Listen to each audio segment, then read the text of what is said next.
today we're going to talk about ways to treat anxiety. If you missed last week's, definitely want to check that out. We go into what is anxiety and when do you need to check out some treatment for that.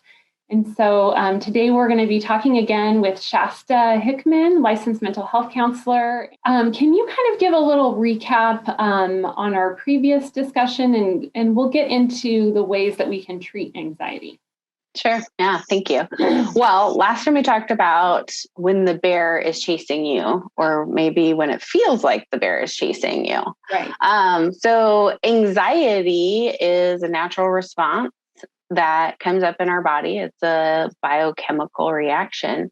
And so actually there's this release of hormones, a hormone called cortisol and norepinephrine that happen in our brain when that system gets activated. And that can be because an actual bear is chasing you, or it can be anxiety that's coming up. Maybe there's a trigger. Maybe you saw something that reminded you of a terrible time in your life. And that anxiety gets triggered, that biochemistry gets flooded in your system, and it causes you, like we talked about last time, to fight, flight, or freeze. Okay. And that is that alarm system going off inside of you. Yeah. And I think it's good to really, highlight that this is information for us to have so that we know how to respond to these things that are going on in our bodies. It's like sometimes we think, this is bad. This is a bad thing that's happening. It's actually just your body giving you information that something is off, something is going on that needs attention. And so don't ignore it or don't minimize the fact that this is happening.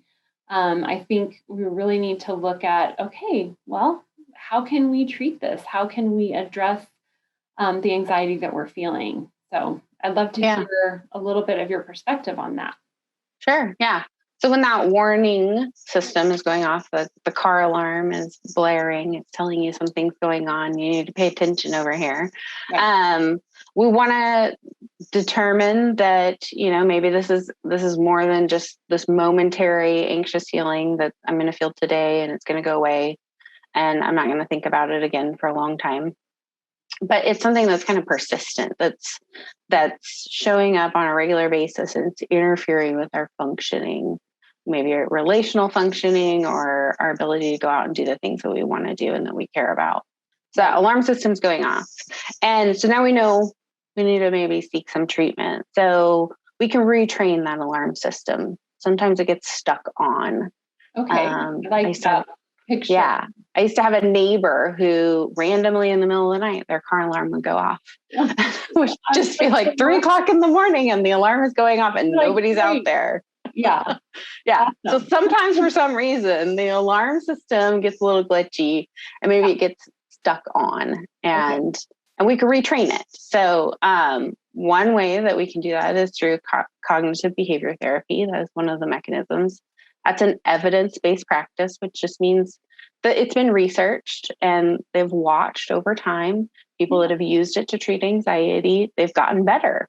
Okay. That's encouraging. I think for people who feel like, oh my gosh, I'm always going to feel this way, there isn't hope for me. There is hope for you. You can get on, you can have a goal to have your anxiety under control. You can get on that pathway to your goal, which is cognitive behavioral therapy oftentimes. And you can make that choice to engage in therapy and that can help you. So I'd love to hear a little more about that. Yeah. So one of the things that happens in CBT is that we look at your thoughts and we look at the avoidance behaviors, right? So when we feel anxious, there's something going on in our brain. There's something our mind is thinking about. And then because we're thinking about that and we're having those feelings in our body, we tend to avoid certain things. Okay. Right. So if I get worried that there's going to be a bee outside my door, because maybe I'm scared of bees. I am scared of bees. I might avoid, right? Yeah. Sorry, Angela, I didn't know. I might avoid going out that door if I think there might be a bee out there. Right. And so Right. then I might be kind of trapped in my house because that's my front door. And that's kind of the one I need to go out in order to go Okay. out into the world. Right. So as I am getting ready to leave my house, I might unconsciously be thinking about that the last time I went out, there was a bee out there and it might Yeah. be like waiting for me outside my door. Right. And then I might start to have these feelings in my body. I might start to get sweaty. I might start to breathe really shallow. My stomach might start to hurt, right? There's this like biological thing that's happening in our body where we start to feel anxious. And then I might decide that I don't need to go to the store today. I don't need to go out my front Is door. it really necessary? Yeah. Yeah, Okay. I might just, So it's altering your normal behavior that you've just in the past done without thinking about it. yeah. So you begin to see Okay. these avoidance behaviors.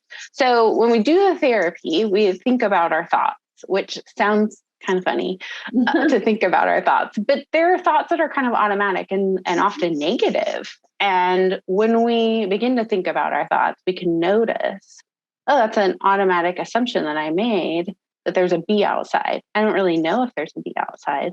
Yeah. And that's kind of negative because I might be afraid of bees.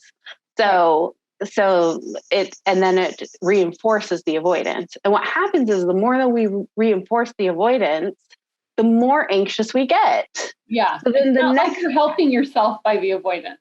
yes, it reinforces and makes that anxiety even more. And so by noticing our thoughts and thinking about what we're thinking about, we can notice that we automatically assume there was the outside and we didn't really know, right? Yeah. We can bring in some of that rational thinking to begin to have an alternative pathway of thinking. Right. Maybe we haven't even changed the way we're thinking. We're just bringing in an alternative. Right.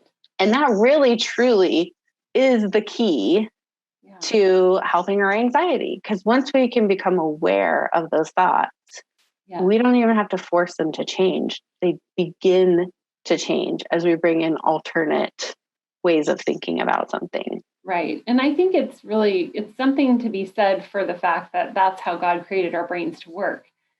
That we can form new neural pathways. And now we just have the science to back it up. Now we can do those amazing brain scans. And I'll say this forever, that we can renew our minds. Romans 12:2 talks about that. Yeah. And so, we are not stuck in this position of having no power over these things that are happening in our lives. But oftentimes we just need to partner with someone who has maybe a little more information than we do. And that is really what the counseling is all about. Are there any other treatments that you recommend that are successful? Well, yeah, so there's definitely CBT is just one of many, and I take a psychodynamic approach myself. So I draw from multiple modalities when I work with clients.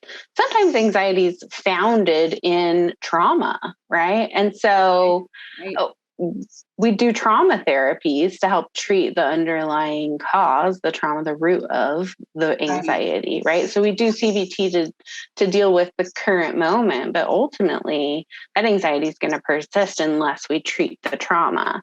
And so there's a variety of trauma treatments that trauma focused CBT is one of them, but there's other trauma treatments that we can use to address the underlying cause when that kind of goes deeper or back further in history for a client. That's amazing. I think the more that we learn about, how one piece connects to another, it just, enlarges the ability to be able to treat the things that people are struggling with, and to know that, sometimes that trauma that you experienced as a child is showing up, like you said, as in anxiety as an adult. And it might not even have like a related, you don't see the relation, right, till you do get into therapy and you can, I have a fun example of that. A child that was in a car accident when they were real small, now grows up and is an adult, and they see a car on the side of the road, and they instantly have this physical, biological reaction. It wasn't an accident, right? Like it was a stalled car, a car that broke down. Oh, wow. Just a car on the side of the road. And that memory from when they were a tiny little kid is there in their biology, in their body. It's stored, that trauma is stored, and it comes flooding back in that moment. And they don't recognize the connection of the stalled vehicle and the car accident they were in when they were little. Yeah. But there is a connection. And sometimes that's what's happening with anxiety. That's how the trauma history plays into present day anxiety. And when we avoid, right? So maybe the thing that we would tell ourselves is, well, I don't want to ever feel that feeling I felt when I drove by a stalled car. So maybe I'm going to not drive as much. Right. And it can change your whole life. Yes. So so important. So we have to get to the trigger for sure. Yeah, definitely. Are there any other treatments that you recommend? Well, so often we find that anxiety is a result of unprocessed emotions, which I do have a trauma-focused lens. So I use some emotion-focused therapy to treat trauma. Some of my colleagues use EMDR to treat trauma, which in turn treats the anxiety at the root. And certainly with anxiety, we have to talk about using what some call exposure therapy, which is feeling the anxiety and doing the thing anyway. Right. So my example of the adult seeing the stalled car, part of the treatment would be to stay in their body, in their mind while they're driving and they see that stalled car. Yeah. Feeling and noticing, yes, I'm feeling anxious. I'm feeling my stomach tighten. I'm feeling my breath get shorter and not taking as deep of breaths. I'm starting to sweat and like being aware in the moment of it and continuing to pass by the car, getting home safely and noticing that they didn't die. Yeah. Noticing that they could get through that anxious feeling and that they're okay and they're safe. Right. And that is part of the treatment of feeling the anxiety. And rather than trying to run away or check out, that fight or flight response, but being mindful and being present and being with it and acknowledging that I can do this and I'll be okay. And I can try to take a deep breath and keep going. Yeah. And I think that just in our culture, it's very easy to avoid whatever feeling is going on because you can distract yourself. So I think that's a really good point of being mindful. And I know that a lot of times it's controversial to bring up medication, but therapy and medication together, what do you think about that? Yeah. I like the idea that when medication is necessary or when it's called for, we want to medicate enough to sort of bring the edge off of the thing that's going on enough so that we can engage in the treatment. Okay. And so they really go hand in hand to help support doing the treatment because some people can't tolerate the treatment. And so they need medication in order to help them to stay in the treatment to be able to get better. Right. So it's not like a Band-Aid over something, but it is a means to the end, which is continuing on to get to the root of what is happening with that anxiety. Absolutely. Yeah, that's really great. Well, I can't wait for next time when we're going to be talking about grief-related anxiety. I know that through everything that has happened over the last year and a half, a lot of people are experiencing grief and loss in many different ways. So please join us next time. And thank you again so much for being here, Shasta. Thank you. And to his heart for supporting this channel. If you want more information for you and those you love on mental health, go to mentalhealth.academy today.